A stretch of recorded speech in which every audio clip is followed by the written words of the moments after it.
Hey there, Igniter! Monica Leonel from theworldneedsyourbook.com. Today is day 24 of the challenge, and we are talking about setting in world, specifically history, technology, and law. Today is day 24, and we are doing settings in world, history, technology, and law. And so as I've said in the other 2 days, settings and world building is very specific to your genre, to your novel, and there's a wide variety of need for how deep to go into that depending on your novel. So we're trying to hit the middle of the road and just ask some simple questions so that we get the wheels turning around some of these world building pieces and around the setting. So I have a couple more questions about this.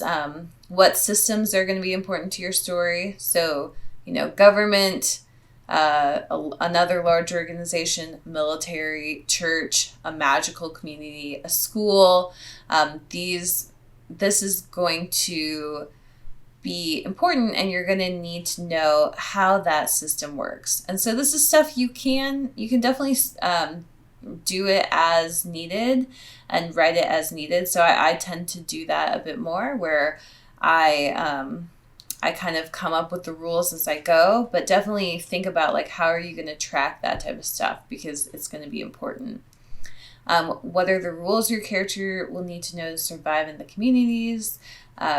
What wars and other historical events or markers are important to your story? So a lot of times we look at the present day and what's going on right now, but a lot of your story is going to be colored by history, and your character is going to be, characters are going to be built on historical events. So how, depending on how far back you need to go, it could be helpful to know this.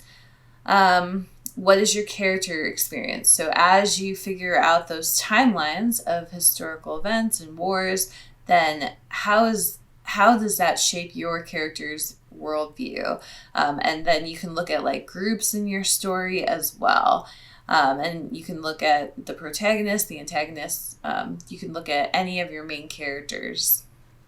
What weapons, transportation, and other technology are important to your story?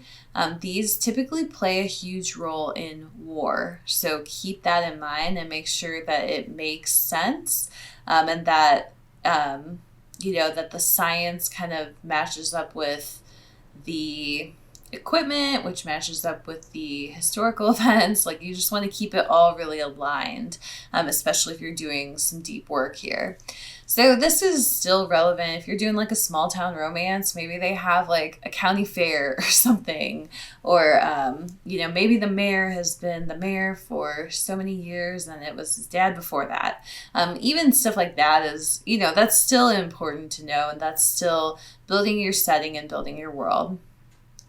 So how does the history of the climate in your world factor into any of these topics? So it could be the climate, it could be natural disasters.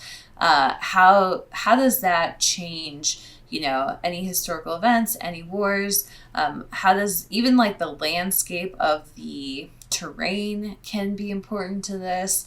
And don't go deep into this unless it's relevant or important to your story. So that's very important. I think people sometimes go way overboard, and it can be more of a procrastination exercise than building your novel. So really think about what do I actually need to know versus what do I not? And then realize that you are going to build that as your novel goes along, even if you do some of this ahead of time.